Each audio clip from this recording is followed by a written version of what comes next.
I find it ridiculous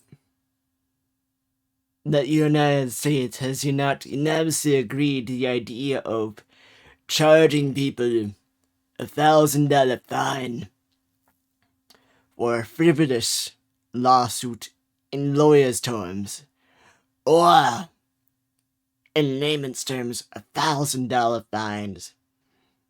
You cried on me. You sneezed on me. I'm going to sue you. Really? You're going to sue someone for sneezing on you? Here's $1,000 fine.